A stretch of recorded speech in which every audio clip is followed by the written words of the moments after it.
Hello, everybody. Welcome to that new session of presentation this morning.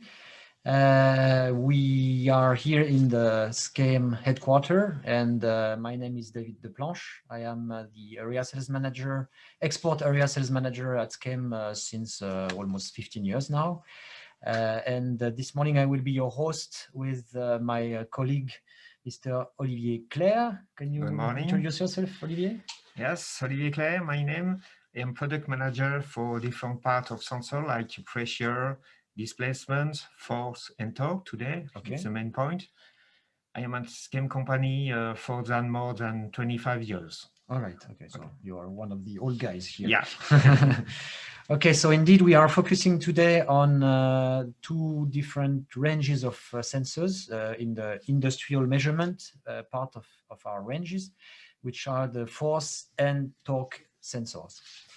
So I will start to share my screen with you and explain very briefly about how we will interact during the webinar, the presentation. So your microphone are cut off for the moment, so you cannot really speak with us, but you have the chance through the Q&R section at the bottom of the page to click on it, and you have a chat box where you can ask any question you want to ask.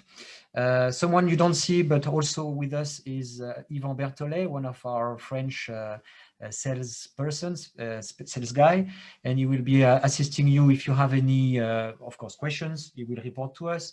If you have any technical problems with the video or with the sound, just write in the discussion with Yvan, and he will try to help you to solve the issue. Okay, so let us start with the general information about those two ranges. So we have several activity segments where you can use those sensors. So of course, industry, which is most of the applications, but also test on metals and materials in the chemical industry, medical industry, namely force sensors mostly, marine, naval industry, and the railway industry. So it's really both ranges can be used in all these industrial segments. And the area of expertise for those sensors are mostly, of course, force or torque control. That is to say, you want to control the application. Tightening torque, that is tightening control, force or torque, by the way. So when you want to monitor a screw or a bolt, press calibration and control. So when you want to monitor some press, we'll get back to that later. Overload detection, so that's more like peak detection. And control monitoring again, driving some different part of a dam, of a press, or anything you want to control. So and the last application would be the web tension control to monitor the tension of a web. So really, these sensors might look simple when you look at them, but definitely a very wide range of different applications where they can be implemented.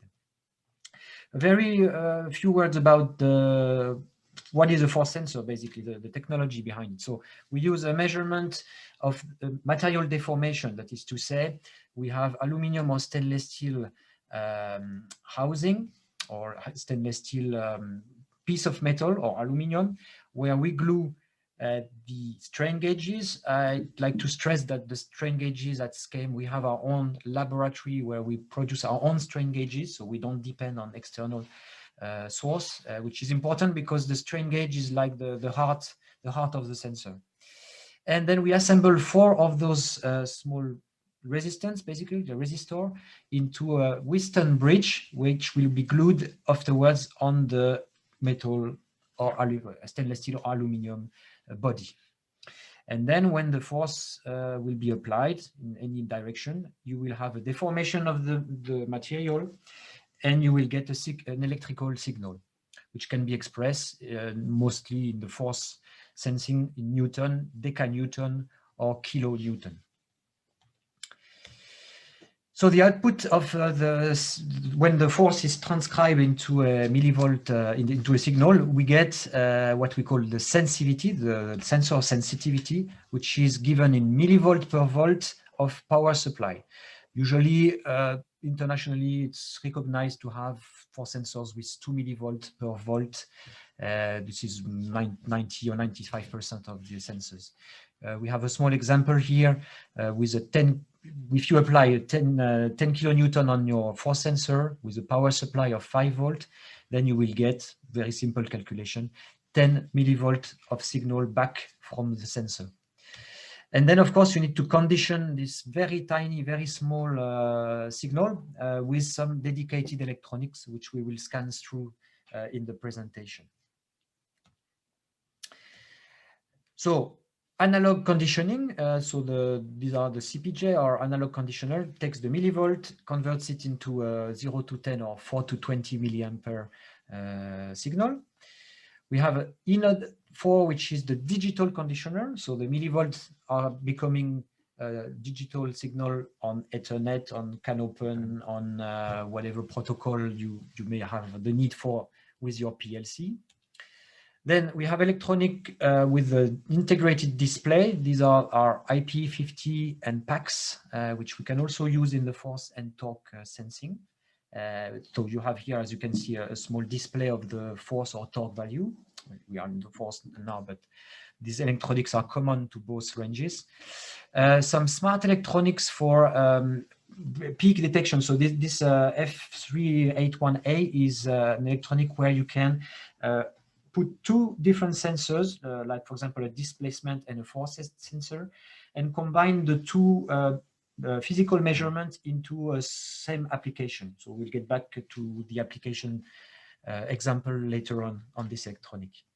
And high-speed fast recording devices like the SI USB 3 electronics, which allows you to make very fast acquisition up to 5,000 measurements per second. Finally, also some more practical to use indicators. So JM80 and PM25, IPM25, which is handheld electronics, which you can carry with your equipment, with your force or torque sensors. We have here a focus. So this catalog of force sensor you can find on our website. We have a focus on, this is the full range that you have here. We don't go into details, but we would like to draw your attention on some of the practical aspect of this catalog, where you can find the compression, tension, for example, features of each sensor. So it's a mapping of all the options that you can have and on a summarized format, if you wish. So we encourage you to have a look at it. When you have a new application, refer to this chart to find the right sensor, basically. Right, so let us start with the application cases. So we will be chatting in front of you on them, and we start with force measurement and control. Would you like to start, Olivier, with the first application? With pleasure, yes. This application is for rifting application. So in the same, this, oh, well, yeah, the pointer is gone. Yeah, sorry. Yeah, okay, sorry. It's a small press, manual press. Here you can see the sensor, and when you the press, the operator goes down, use the press, you put a reverse, sorry, okay, so and you can see back. And with this specific electronics F381, you can see here the force, here it's the time, and you. It's very sensitive. Sorry. Yeah, sorry. And you can see here what we can see on the screen of the units. Okay. You can see the curve, and this unit can check, for example, in this part. The force to the force, yes, the maximum force, and this unit can control if the force is on the two limits, and gives the information to the PLC or the operator if the rifting is correct, or not. So it's the control application, exactly, to check that the rifting is correct. Of course, you know this brand, we cannot speak about it, but definitely in luxury bags, for example, you don't want the bag to be unriveted very fastly. You need to ensure the quality. So this is a quality measurement control device. Right here, I'll do that one. So we have a prototype control where we want to monitor the tension of the cable, basically control the elongation of the cable more specifically.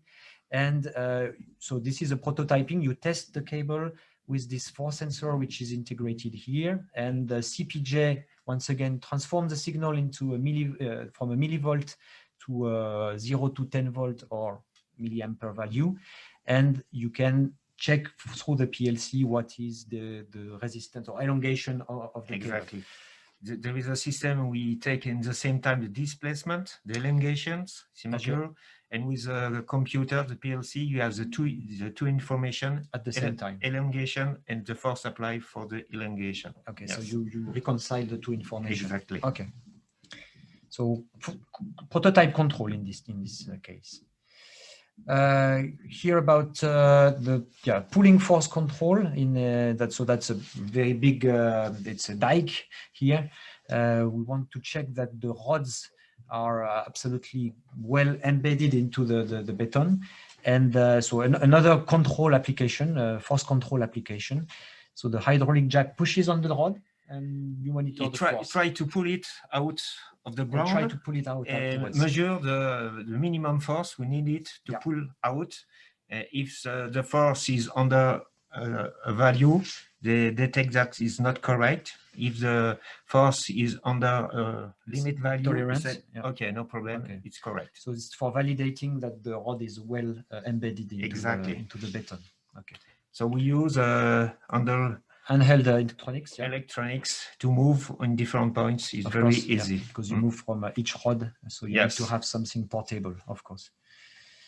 Okay, so tightening force here, so rather simple but still very important. So we have a pipeline here, and we want to monitor the evolution of the tightening torque in time. So tightening force. So basically, you connect all sensors to the bolts in a pancake situation, pancake mounting situation, and the electronics handheld again, portable electronics. You can connect to each sensor and check that you are still within the tolerance that you want to have, basically. Yes, there are two types of measurements. At the first one, you tighten the system, and after to control in the time if everything is not changing. Correct. Otherwise, if you don't do that, you have the chance the bolt is unscrewed, and then you have a leak between the two pipelines. So force control once again. Interesting application here, quite funny actually. So we of course want to make sure that the firemen have very strong helmets. So we increment basically a force sensor under this test bench, where the weight is dropped on the helmet, and to check that there is no break and what is the peak load, and if the production of the helmet is correct. Of course, if you have a problem in the molding, I can imagine the molding of the helmet, a bubble or something like that, and then first shock it breaks. It's a security equipment, so you don't want to see that in real life.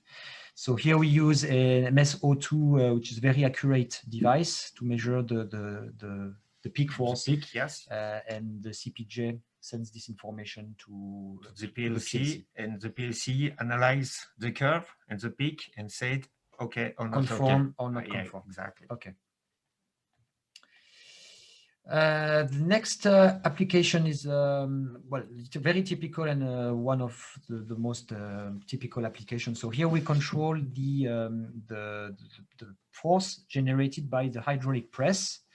Can be used for calibration of the press also. Yes, to control if the press is correct or not, because you can move with this sensor and the electronic. You can from one press to the other. Exactly. Another application, we can insert the force sensor direct in the jack, hydraulic jack, and you control each time if the press is correct or not. The pressure is pushing. Yes. Okay, so it's either you move it from one press to the other, or you leave it for the production. Exactly. time. You can see on the next slide when exactly here. Here, the sensor is always on the hydraulic jack, mounting on the road permanently. Exactly, you can see. Here there is an example with a big one. This one. 2,000 kilonewton or 200 tons. It depends it depends of the unit you speak, and you can see a big one here, for example. So once again, it's our MS 02 type of sensor, which has very high accuracy. The linearity can be down to 0.05% of the nominal capacity. So in compression. So if you are if you have a 2,000 kilonewton capacity, this sensor is accurate down to 0.05%, which is not easy to find on the market. So it's one of our flagship sensor. Yeah, very impressive, all these big equipment here. Right, another type of force sensor, it's still in the same family, are the load pins. So load pins are a bit different from what we just saw, but the principle is the same. We still monitor the deformation of metal piece, aluminum or stainless steel, with stone bridge that we spoke about earlier. The big advantage of the load pins is that it can replace some existing mechanical axles. So let's imagine your client has a non-instrumented, no sensor axle and wants to know the force or wants to make his crane as a lifting or security device. You can get to us with the exact specification of this mechanical axle, and we will instrument it or make it as a load pin, so that you have this additional feature to have a force or security feature. So here we have some example of axles which have been replaced by a load pin. So here we have other big ones. So this was like this basically, and now it's with a sensor. Exactly. Yeah. And so definitely the most, we have standard M16, M15, MTRS, MTRD pins, but we mostly do it on request, custom made. So you can go to your local distributor or sales rep to get a quotation.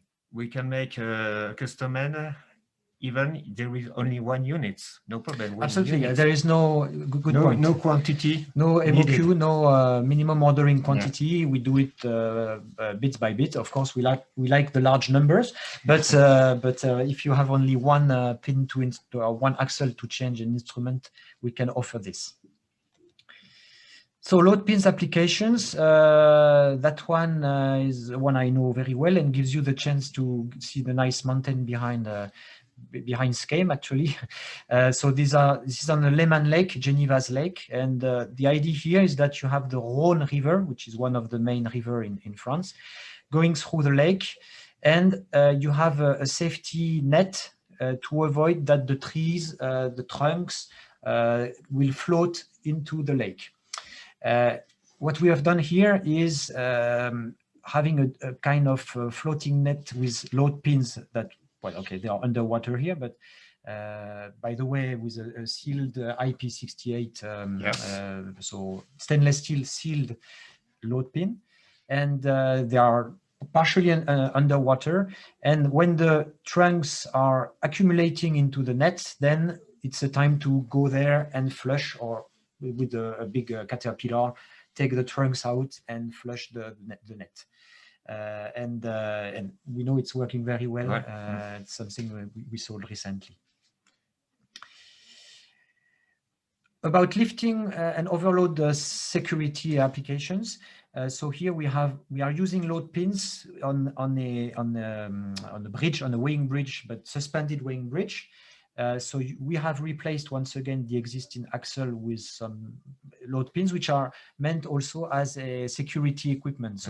So when you have an overload, the bridge tries to load something too heavy, then there is an alarm going to the electronics and the PLC, and then red lights, and we stop the equipment, and nobody can move it aside of pulling down the load and making sure that the whole bridge will not fall apart, or that there is a risk of someone having a big injury over the head. So load pins are usually also used for security applications, and definitely if you can encourage, if you have similar applications to your clients, you can encourage them to instrument their moving bridge.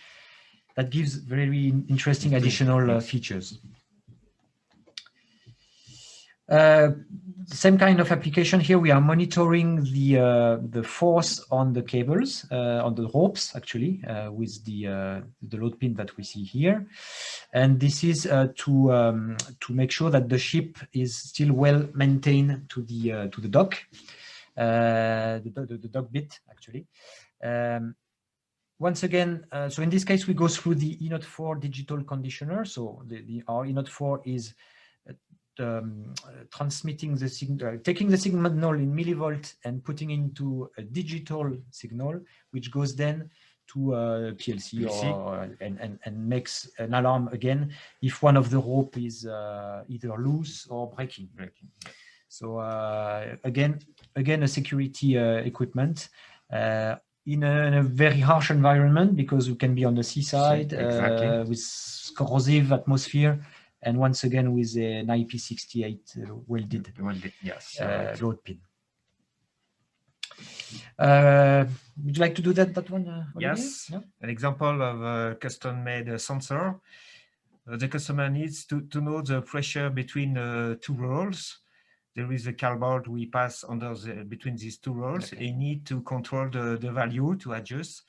So we just so here we have the carton, exactly, the two rolls, and we manufacture a custom-made sensor. From this part, we go to this part. So that's before and that's after. Exactly, so and you can see on the right picture the sensor, the different sensor we have made for the customer. So small change for the customer, and here you have a value. He uses to adjust correctly the pressure between the two rolls, and control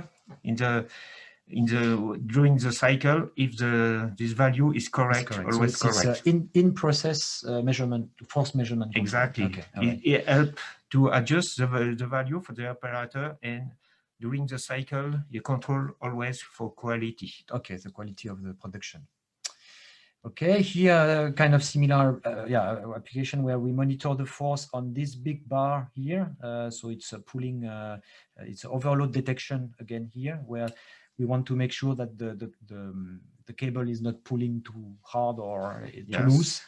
And this is another big one, custom-made force sensor, which is linked to our CPJ transmitter. Very important also is applications where you need some redundancy. That is to say, you don't want to have two sensors mounted over one over the other. We can make only one sensor with two outputs, as you can see in this example here. It's one of our R10X force sensor, and you would have a double Wheatstone bridge, and you have two information, meaning that if one of them fail, the second one will always give you the force value, and you don't have immediately to change the load cell. You can wait to get a new one to replace it. So it's really a redundant and safe device, which is available for most of our force sensor, like 95 or maybe 80, 98%. And some example of the bigger ones ever made at SCAIME, different types. So we have load pins. So you see the scale. So that sensor is maybe 150 kg heavy, huge load pins. This one is maybe one of the biggest we ever made. You even need the forklift to put it in the crate. And definitely this just to show you what we can make. It's not as tiny, it can be as tiny and as big as you want. We really are flexible on the adapting to your application. Let us move now to the second part of our discussion, is the torque sensors range. So we also call it Torquemeter in French, namely. And you have two families in this range with non-rotating sensors, which are not able to do a 360-degree rotation, or on the other hand, the rotating sensors for rotating application. So principle is namely the same. So we have our strain gauges, we have our Whiston bridge with assembly of 4 strain gauges, and we also measure a torsion on a metal bar. So it's no longer a compression or traction, it's a compression, it's a torsion of a metal bar. The strain gauge will be torsed, and then you get a signal, electrical signal, which we monitor exactly the same way as the force sensor. So you get a millivolt value, which can be, in the particularity of the rotating, namely torque sensors, is that you can also already have the analog output electronic inside the sensor. So we will show you. Yes, because we measured for rotating Torquemeter, the measurement is on the rotating part. Yes. And you have to give the information on non-rotating part. On the static part. Yeah. Yes. So we have to transmit the information, and we directly insert electronic inside to make this transmission. Yes, so it's better to transmit an analog signal than a millivolt signal. It would not work. So once again, you have the catalog, which we encourage you to refer to when you have applications. Where, for example, here we have a focus. It's easy to see which one is rotating or which one is non-rotating when you have nothing. So it's again a summary of all the range, of the whole range, with a little particularity here. We have 2 models which are either non-rotating or rotating, which offers the possibility to have both force and torque into the same sensors. So in the M2396, it's non-rotating, but you have the compression force and non-rotating torque. Yeah. And in the M2371, you have a compression force on the axle again. So it gives you the chance to monitor the force here and rotating at the same time. So very technical the devices, sensors, and a very big room saving feature, because you don't have to put 2 sensors, you have everything integrated in the same one. Yes. The electronics, I'm not going to detail this much more. The only difference between the force, that you find exactly the same electronics, the main difference is that, as we said earlier, you have some of our rotating sensors, torque sensors, have already the analog output integrated.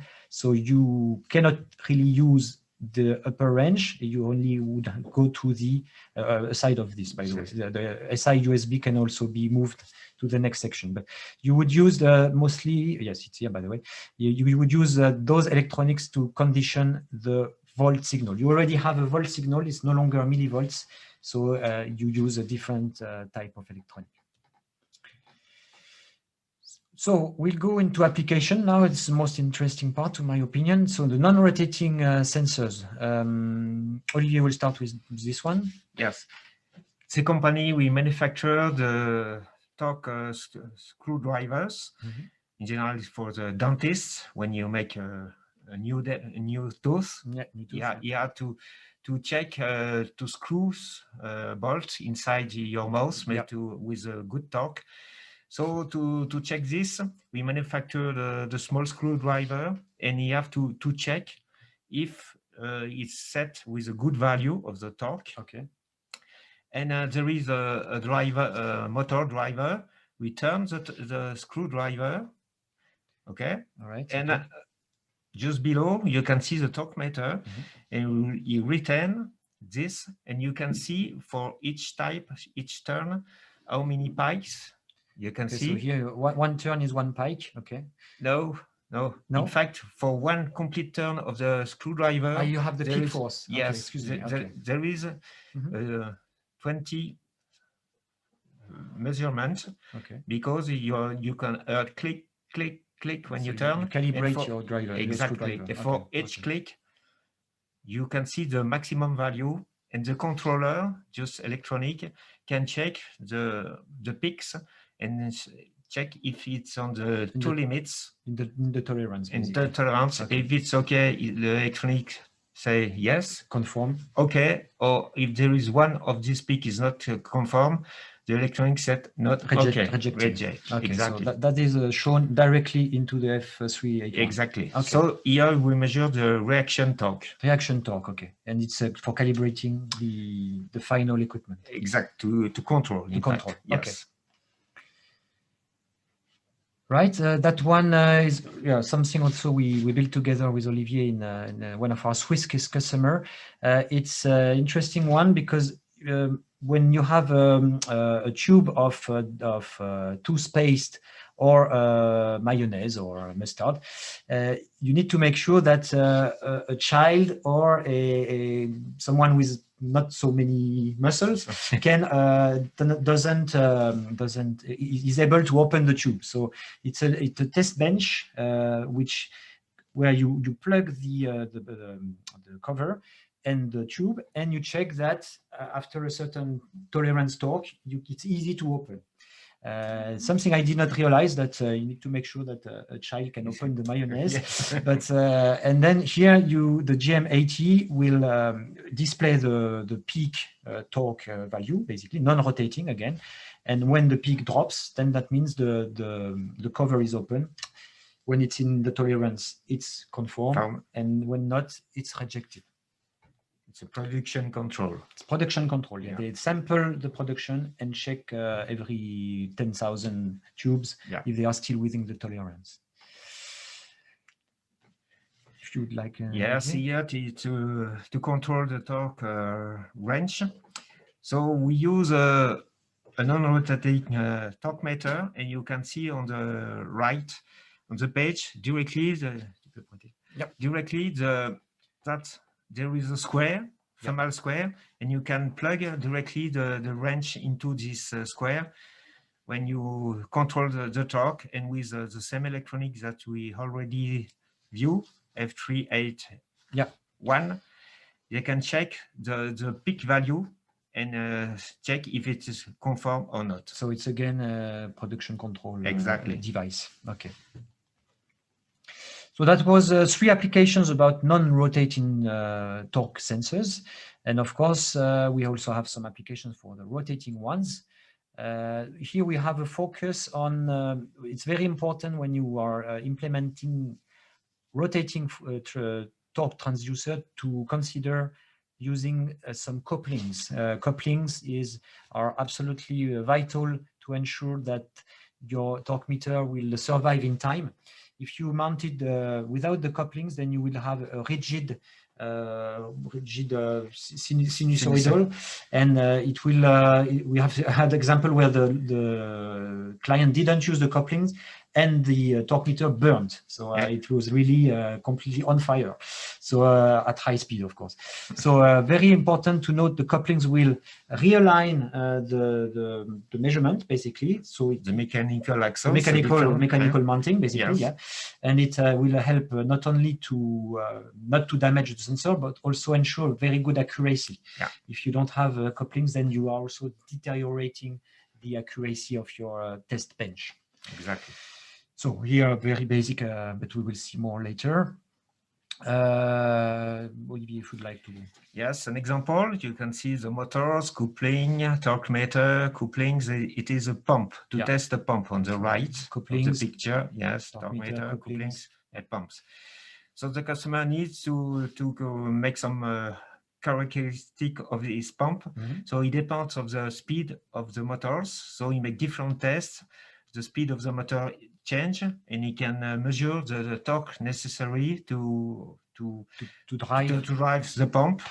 And after he can make some different feature of this pump. So in this case, it's in-process supervision. Yes, it's to make a prototype to check if it's a good way to make this pump in this way. Okay, so that was a prototype in this application. Okay, so there was our DR2112, which you can find in many applications, by the way, with a 50 Newton meter nominal capacity. A bit similar application here. We are basically also piloting driving something with a torque meter to control the opening of the gates of a dam. So here we use the torque to make sure that the motor commands the gate properly. And the way to have the feedback of the information from the opening of the gate is to use a torque sensor. So directly linked to the PLC, I can imagine. Yes, exactly. Yeah. And when the right opening is reached, then the PLC gets the feedback back from the torque. Exactly. Yeah. Another point for this application is overload detection. Because when you close the gate, sometimes there is some tree trunks. Yeah. And we can stop the movement to close the gate. It's overload detection. We stop the motor before there is some break on the gate. On the gates. Okay, yes. Yeah, of course, makes sense. Bit similar again, but again we are using torque. So interesting here is that we have a huge 5,000 Newton meter, huge DR2112 sensor to control the it's a centrifugal blower, and we control not only the torque but also the speed. We have the speed. Speed information. It's an option that you find on most of the rotating Torquemeters, and you can also you buy it or you don't buy it if you don't need the speed information. But we use a TTL TTL detection for the speed. Pulses output, and after with the pulses output, it's very easy to transform these pulses into angle or speed. Exactly. So it's options that you find on the data sheets from our products.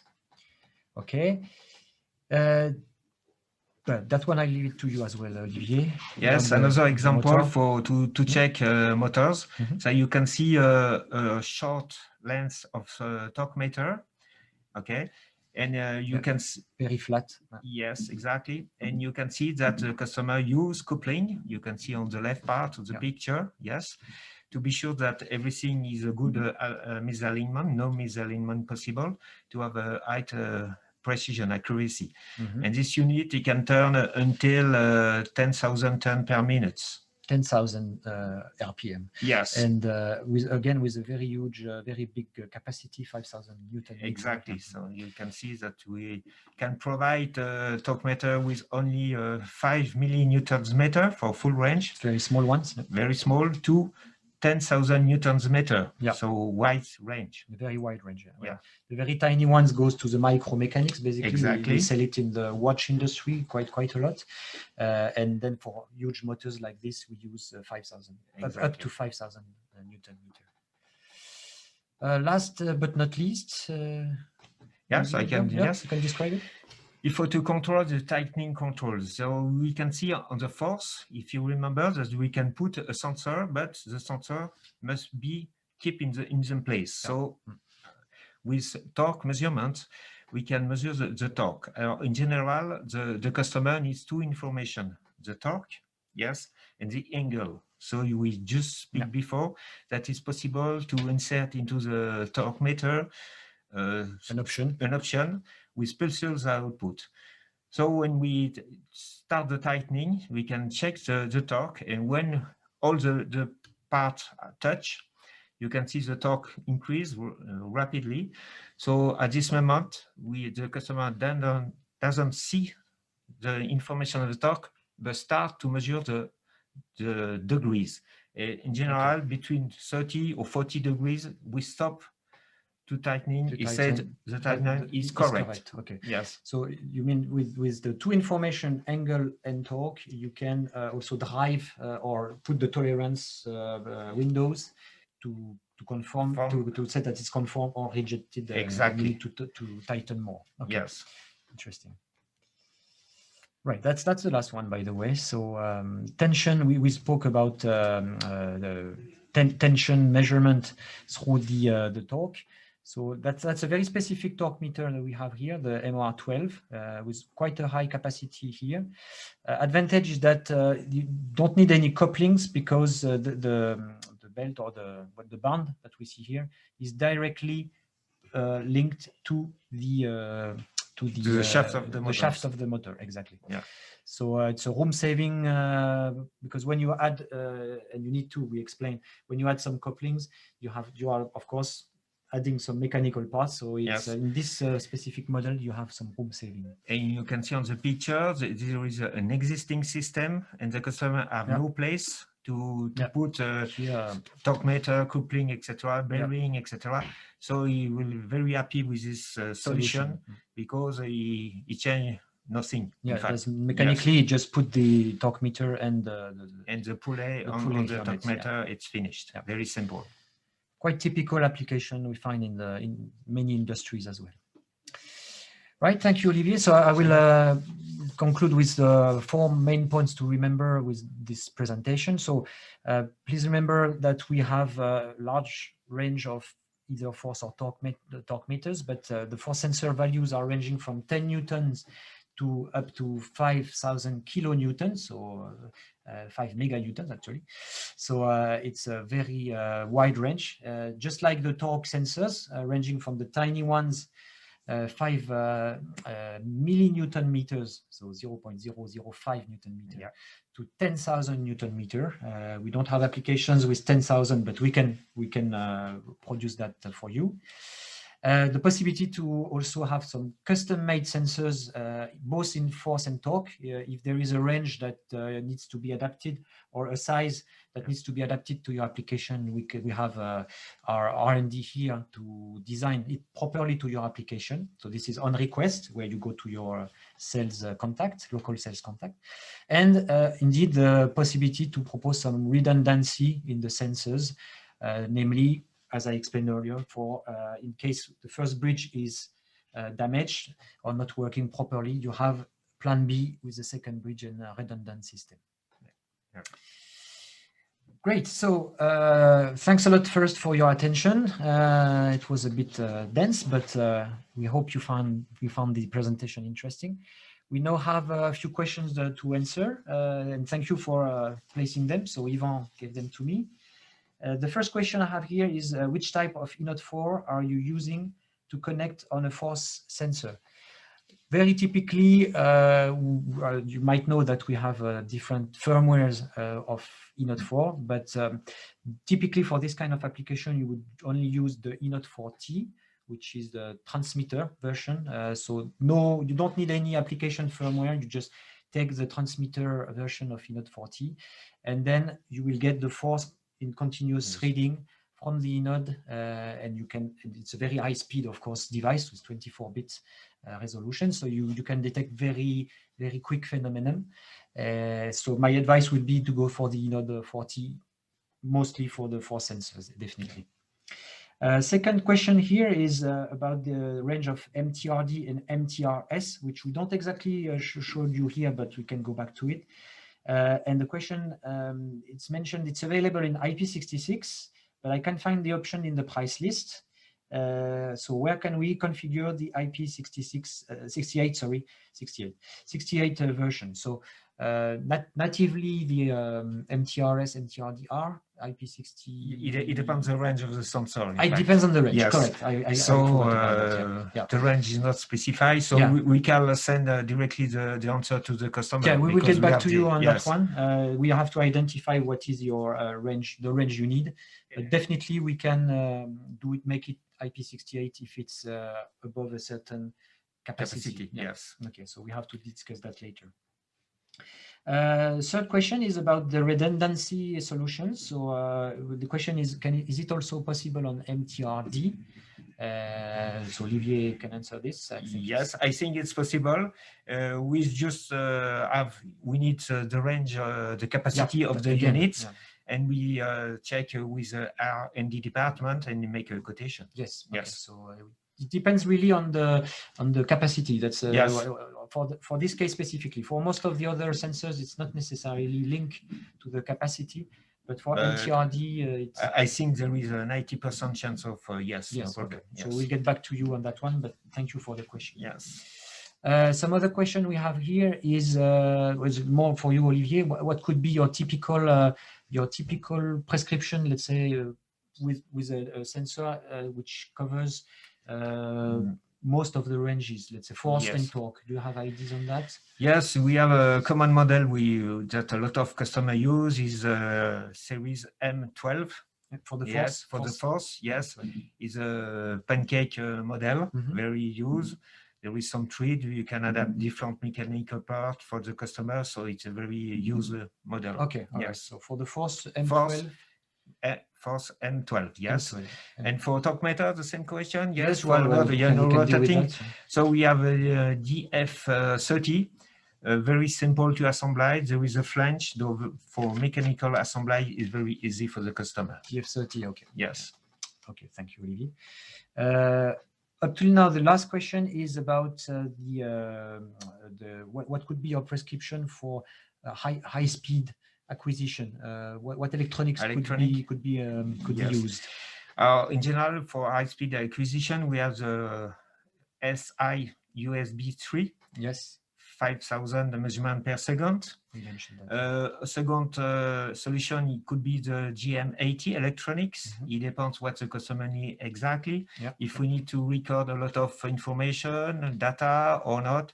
So we have two models. There is so we can do this. SI USB 3 for 5K hertz. Yes. And the GM80 is up to 1,000. 1,000. Yes. So 1K hertz. So high-speed acquisition. Yes. And high-speed display in the case of high-speed display.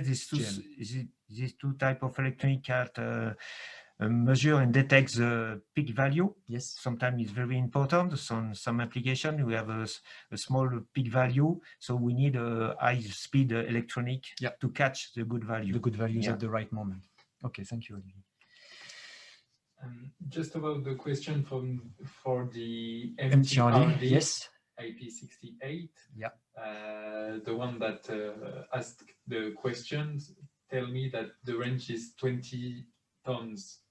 So 200 kilonewtons. So I need to check. We need to check, but good probability. Yes. Yeah. We will. We have not did your question, and we will answer in this week. Thank you. Problem. Okay. Thank you. 20 tons. Yes. Yeah. Any other question, Ivan? Okay, we are done. So almost in time. So we thank you very much for those for this 45 minutes with us. We will be again seeing maybe each other's later on. We still have a couple of sessions today, which you can find on our website if you would like to register. And either us or our colleagues will be there again. We don't shake hands. It's not possible, but we wish you to keep safe and well. And we'll see you next time. Thank you very much. Bye-bye. Bye-bye.